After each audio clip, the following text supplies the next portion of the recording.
Okay, today we are helping out all of you people in SuperFlex leagues That's in right. fantasy this year. We're giving you our top 50. So buckle in, do us a favor, go ahead and drop a like to show some love. Subscribe if you like fantasy football rankings, steals, buy lows, all those kind of videos because we're putting them out on this channel.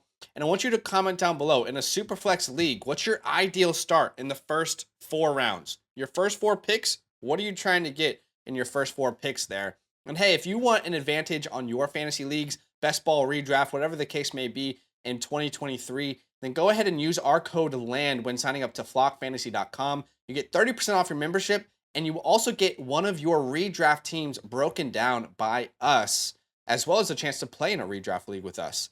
Okay, so the way we did this for the top 50 players, why are we doing top 50? This is ridiculous.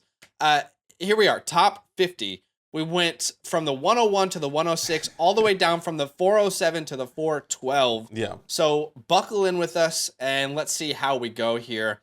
I'll start here with the 101, Badake. In Superflex leagues, we know these elite quarterbacks, they should be the first things off the board, not the positional players. If you can get your hands on one of them, the way you build your Superflex team just feels so much better long term. So Pat Mahomes would be the 101 in a Superflex format. I think you would agree, right? Yeah.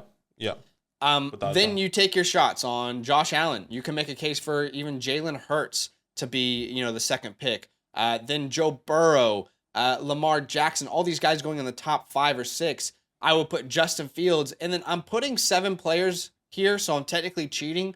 But just to explain, I feel like all 7 of these quarterbacks are worthy of going in the top 6. It just depends on how you rank them. Okay. So between Lamar, Fields, and Herbert, really between Fields and Herbert, pick your poison, right? I think both of them are going to be fantastic for fantasy this year. Both are going to be in offenses that suit them. And Justin Fields is going to be a really safe play on the ground as well, now that he's through the air as well, now that he's added DJ Moore. So those 7 guys are all worthy of being drafted in the top 6 of a Superflex draft. But it's got to be quarterbacks, in my opinion. Without a doubt. Okay, so heading into the 107 to the 112, this is where I would put Trevor Lawrence. Okay. Yes, I am taking Trevor Lawrence over any positional player. I do believe that Trevor Lawrence is going to take another step, and he already took a big step last year. He was the quarterback 8 in fantasy football. Now you add Calvin Ridley to a team that still has Evan Ingram, Christian Kirk, Zay Jones, and Travis Etienne. Excuse me. So I think there's legit top 5 upside for a guy like Trevor Lawrence, who's adding Calvin Ridley, who I think is still, he has a chance to be one of the better wide receivers in the NFL. And here's a tier break for me, Badake, where I stop going quarterback and I start looking at these elite positional assets. Right there with you. For example, this is where I would go Justin Jefferson. Yes. Now, we'll pause real quickly. You and I would both have Justin Jefferson in a 1 quarterback league as our 101. Is that correct, in a PPR league? That is correct. So let me ask you, just to start a conversation, where does Justin Jefferson come into play for you? Is it before Trevor, for Justin Fields, Lamar, or is this where he comes into play for you in a Superflex league? We have the exact same spot right after Trevor Lawrence here at the 108. Okay. That's where he comes in. Yeah, it's, again, it is so hard if you wait on quarterbacks in Superflex, especially those top guys. You're kind of stuck hoping and praying on a dream. Okay, so Justin Jefferson, I would then have Christian McCaffrey. I would then have Cooper Kupp in this tier. Again, these positional guys that would all be in the top 5 of a 1 quarterback league, and Jamar Chase. That would be, my 107 to my 112. Again, after Trevor Lawrence, I think that's when you go for those elite assets and you try and hit. It feels much better getting Justin Jefferson than, let's say, Dak Prescott, for example. Or, what will Dak give you versus Geno much later on? It's so that's where I would kind of make the switch after Trevor Lawrence to some of these positional assets. Yeah, completely agree. Once again, it is a super flex, so it's really difficult to kind of be on that edge. Hopefully, you get a quarterback hypothetically at that turn, right? Like if you're at the 109 and you wait on quarterback, who's going to be that quarterback that comes back to you in that 3rd round? Really difficult to predict. But yeah, really good start so far. Yeah, I would agree. All right, into the 201 to the 206. And I think this is where, in my personal opinion, I think you could put these guys in any order in this tier, so I just want to make sure that's very clear. But here's, I think, where you could dip back into the quarterbacks with Deshaun Watson and Dak Prescott. Deshaun Watson carries a little bit of risk, but we have such a large history of him being successful. I think not enough people are giving him the discount of not being with the team, not knowing the playbook, and just jumping in day one to a team that was clearly built around Jacoby Brissett for the time. Yeah. And then, you talk about the likes of like a Travis Kelce and Austin Eckler, Yeah. a Stephon Diggs, and a CeeDee Lamb. So, like, again, I'm comfortable if you want to put Dak and Deshaun at the very end of this tier, or if you want to put them at the very beginning.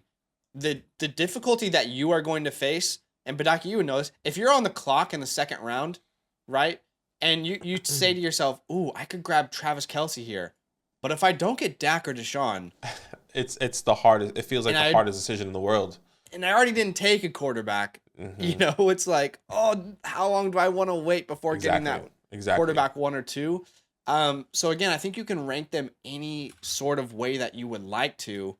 It just really depends on how you're going to build your teams out in a SuperFlex league. Because, man, I'll tell you what, the more I wait on quarterbacks in SuperFlex leagues, the more I regret it. Yeah, every single time you wait on quarterback and you feel like, okay, I can have a Travis Kelce and then I can get a, Saquon Barkley. You hate that you don't have a quarterback because you end up with a Jordan Love and a Matthew Stafford, and you're saying, well, shit, my quarterbacks are terrible. The guys who score the most points per week, I'm the weakest at. It's tough. Exactly. Anyone else you have in this tier, or anything you want to talk about before we move on? No, I mean, for me, it is jumbled up a little bit. I have CeeDee Lamb more towards the beginning of... Yeah, I'm fine with that. Yeah, I have him more towards the beginning of it. But yeah, I have essentially everything the same. One thing I wanted to say, kind of like, for me, CeeDee Lamb was really difficult because I do believe he should be a first-round pick. I've been questioning... To be completely honest, league? I'm sorry. In a 1 quarterback league? Yeah, in a SuperFlex league, like I've been questioning myself about CeeDee Lamb right next, like if I should be taking him right after Jamar Chase. Does that make sense? Like just putting him right there, kind of like how you did with Justin Herbert. And I think that's how high you can take CeeDee right at that turn, that 112. And then maybe you can get the Dak Prescott, the 201, and build your team that way. But just some thoughts that I wanted to put out there. So are you saying that you have CeeDee Lamb in serious contention over the likes of like Chase, Tyreek, Kupp? I have him in serious contention over Jamar Chase. Everyone else, I don't. Okay. I'm really taking Tyreek Hill and Cooper Kupp and CMC. But for me, it's like, dang, can I get... Because you think of stacks, right? And I know this is not best ball, but I like to build in stacks sometimes, in my redraft leagues, in my Superflex or 1 quarter, whatever the case may be. If the opportunity to have CeeDee and a Dak Prescott and draft them both back to back seems really great because the upside is really is great at that time. At the same time, it just really depends on how you want to build your team and how you envision those people. I mean, we saw CeeDee Lamb this past year with top 5, top 3 wide receiver. I think that can't continue. I mean, we saw his eliteness this year, and I think that is going to be the answer for the rest of his career. So, no, for sure. I mean, I like stacks if they happen naturally. And I think you would agree. You don't want to force them. But for sure, at the 207 to the 212, there's only 1 quarterback I'm considering in this range, but I would go Bijan Robinson first, and then I would go Tua. And I think depending on what people think about Tua, we will get hate for having him this high. I'm not sure if you do. But I think he's a very good asset in a Superflex format. If you go back and look what Tua was accomplishing before his injury, he was on track to be a top 5 to 8 quarterback in fantasy football, unquestionably, with the additions of Jalen Waddle and Tyreek Hill. So I think he should be valued right around here. I view him as almost a lock for a top 10 at the quarterback position. And I think he's a very safe pick, but also has a lot of upside. But you have to make the decision. Do I want Tua or Jonathan Taylor? Am I going to wait on quarterback and get, like you said, a Jordan Love, Aaron Rodgers later on? Or do I go Saquon Barkley Yep. Do I go AJ Brown here? That's kind of the conversations I'm asking myself. To me, I would go Bijan, and then after that, I'm gonna take Tua. And I think if you can start, how many players do we have ranked here? That's 8, 9, 10, 11, 12, 13, 14, 15, 16, 17, 18, 19, 20, 21, 22, 23, 24.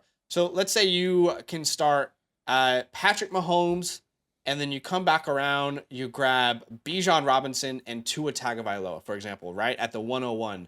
That to me is a beautiful start on the edge because you at the 1 spot, at the 2 spot, at the 3 spot, when you make your picks, you have to wait so long. And if you're going to wait on those quarterbacks, you will be in a difficult spot. So I really like that kind of, pick that right start. there. Yeah. Yeah. I hear you. I'm really big on these wide receivers. Yeah. So I mean that's something we've seen a massive difference on this year. So Sure. in place of Jonathan Taylor, I Okay. would have someone like a Garrett Wilson Okay. in there, or like either Garrett Wilson or Jalen Waddle. I guess it just really depends because I do have actually both of them in here in this tier. Okay. Tua and Jalen Waddle in this tier because I just think that once again you can grab, a Patrick Mahomes, get a Garrett Wilson, and then hopefully get a Tua, or however way you want to work it. Maybe Patrick Mahomes, maybe Stephon Diggs, then a Tua, right? Okay. That's kind of where I have these guys. But just because I value wide receivers significantly higher, I guess, Sure. I really want to hit on my wide receivers earlier rather than later because of how big the fall off is maybe in round 5, round 6, where we still have someone like Cam Akers, Rashad White in those rounds, really feeling more comfortable that I can get my elite wide receiver and quarterback and then wait on running back. And I think this is where you're going to see differences of philosophies on how to draft, Yeah. and what positions to prioritize. I think I will obviously go with different strategies for different leagues. It depends on how the board falls to you. Yeah. But I have a strong feeling based off of what I've seen, that both in best ball and in redraft mock drafts, that running backs are going to be huge values this year. Robust RB is a serious option. 3 years ago, everyone's taken 3 running backs in the first 4 rounds. It just felt like that, and wide receivers would fall to you. To me, it feels like that's almost swapped now. And I think now you're going to be able to probably start your drafts with a lot of running backs and find good wide receivers later on. So I guess it just depends on how you're going to draft. I definitely hear where you're coming from. Why don't we bring Garrett Wilson up, and I'll bring Jonathan Taylor down if that's what you wanted to do to meet you in the middle there. Yeah, let's do that. Okay. So yeah, I would definitely look at a lot more of these running backs over wide receivers, just because again I think when everyone's zigging, you gotta zag and find the value. Absolutely. And it's my opinion that wide receivers will be really hot early on, and that will leave you with great running back values. But yeah, so here in the 301 to the 306, we can add Jonathan Taylor there. I would have Waddle down 1 tier, and I'll explain in a second. Sure. But this is where I would have Garrett Wilson. I'd have the likes of an Amon-Ra St. Brown. I would have Devontae Adams here. We might disagree on that. We'll have to see. I would have a Tony Pollard here. Great running back values. Also with Derrick Henry and a Nick Chubb. Guys that would be, top 6 to 7 to 8 picks at 3 years ago if people were drafting running backs the way they used to. Now you get them in a SuperFlex league in 3rd round, 4th round, depending on how people draft around you.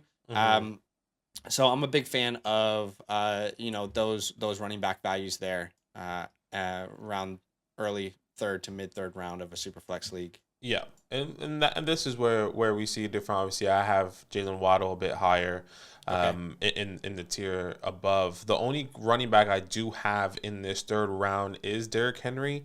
I've been kind of bullish on him, saying that I think he's going to continue to, once the wheels fall off, that's when it falls off. You can't really predict it, and I think that's what everyone is trying to predict. But right now, I'm projecting that he's going to be the same Derrick Henry as he's been in the past couple years, and he's going to get the 300 plus touches. And he was one of my top 3 guys, top 4 guys to be drafted within the first couple rounds in the running back position. Yeah. So other than that, the only other person that, like I have is Jalen Waddle. Amon-Ra seems right. I don't have Devontae Adams in there. I do have a quarterback here, and that is Daniel Jones. Okay. I think you have to get some sort of quarterback. Once again, hypothetically, you drafted, a Cooper Kupp, and you drafted a Saquon Barkley, or let's just say a Bijan Robinson. You have to go out and try and get a quarterback in that area. You have to try and get at least one guy. I think one quarterback is deserving to be in the third round, and maybe that's. I mean, I think we can agree. Like, we see the upside here with Daniel Jones. Maybe people rather have an Aaron Rodgers who has a higher upside, but I would rather draft the quarterback in this round here in the SuperFlex. I have 2 quarterbacks in the third round. I just have them going 307 to 312 rather than the 301 to 306. And I guess it depends again how you're going to build your teams out. For the life of me, I don't think my body would physically allow me to draft Daniel Jones over Devontae Adams. I don't think my body would allow me to actually click the button to do that. Even though, it might be the right pick. We'll find out. So you have, like you mentioned, you have Waddle in this tier above. If you'd like to move Waddle up, I'd be happy to move Chubb down. To meet you in the middle there. That's perfect. So Daniel Jones we have here. He was the next player on my list, so I would agree with you there. Then I think you start to think about positional advantage, like a Mark Ingram. Mark Andrews. Yeah. What can Mark Andrews give me? I've said this before. I'll say it again. If it's not Kelsey early or Mark Andrews early, I don't want to look at the position early. I'll look at it in the 7th, 8th, 9th round of my drafts. Specifically in a redraft format. But I think Mark Andrews is definitely going to be worth it. That offense is going to be so efficient, and Andrews will still be the number 1 weapon in my opinion. And after that, I would look at Josh Jacobs, a Chris Olave, pick your poison there, how you're going to build out your rosters. And then the last quarterback I would consider here is a Geno Smith. Finished top 5 last year, and on a per-game basis, he was a quarterback 9. Now you add JS you add Charbonnet, a good pass-catching running back, all-around running back. I think, a lot of people will hate on this, but if you're one of those people who, let's say you went Trevor Lawrence and then you went a couple positions and now you're at the turn, you're like, ooh, maybe I need to get Geno before it gets rough here, There's a couple of other quarterbacks that you could consider here.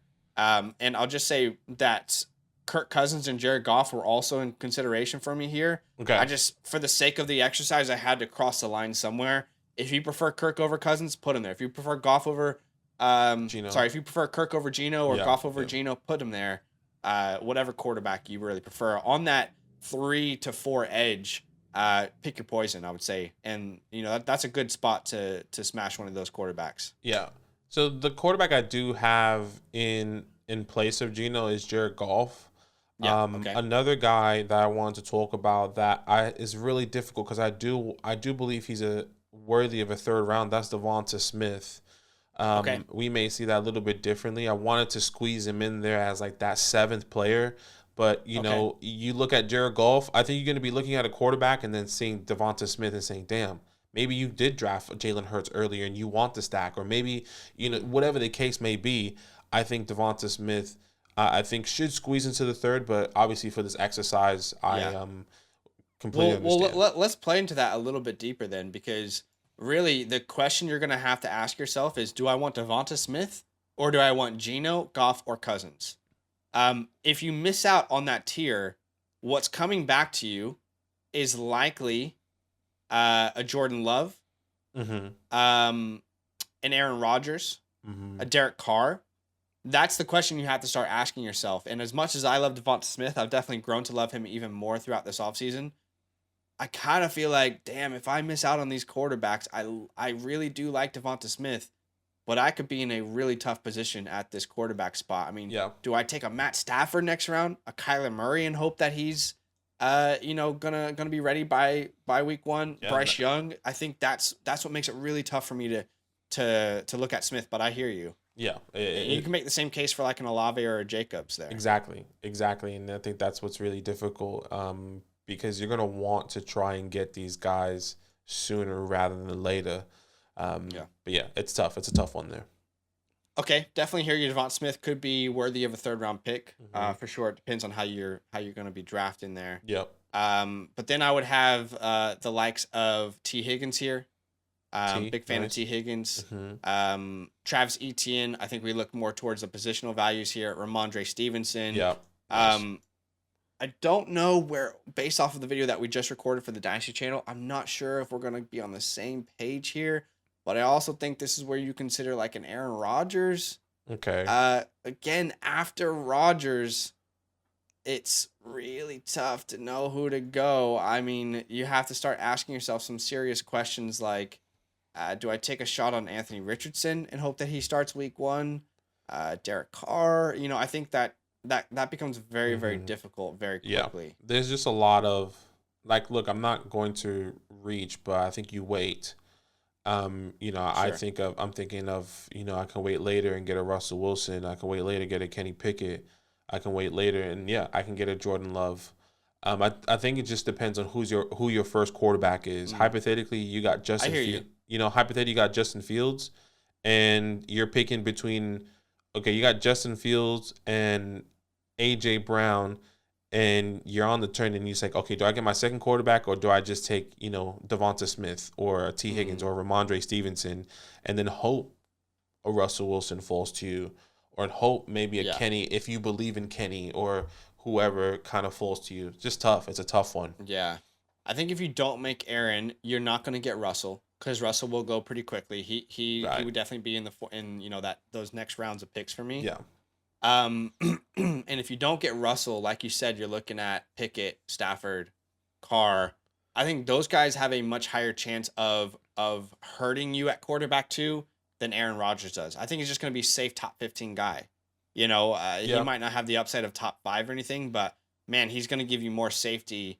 The former 3-time MVP than the likes of betting on a Pickett breakout or a Carr revival or Mm-hmm. Stafford, picking Yeah. it back up. So For that's just sure. my personal opinion, but um, I would probably take like again, depending on how you look at this quarterback spot, looking at guys like Keenan Allen, Amari Cooper, Yeah. Calvin Ridley for me, the likes of a Najee Harris, a Jameer Gibbs.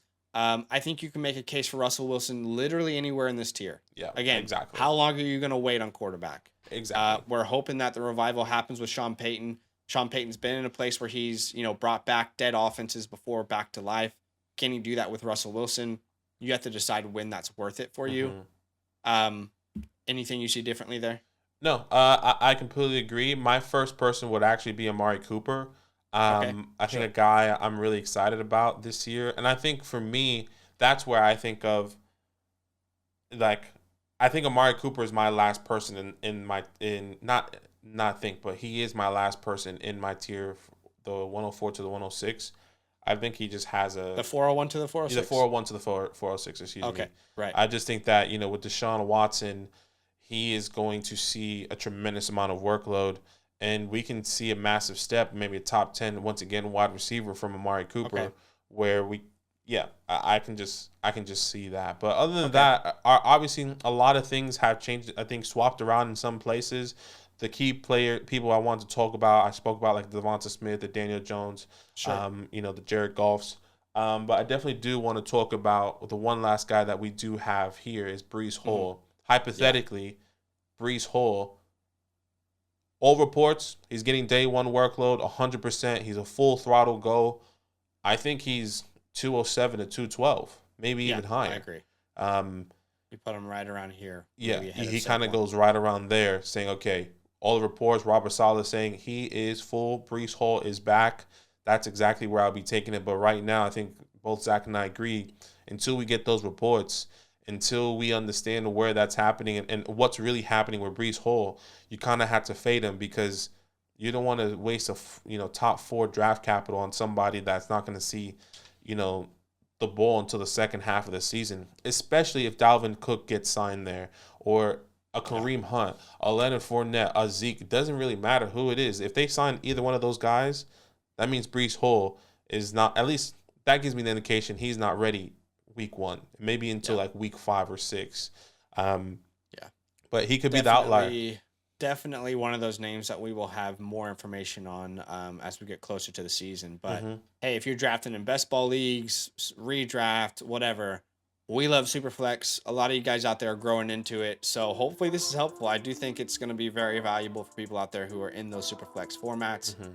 Do us a favor, drop a like to show some love. Subscribe if you like fantasy football.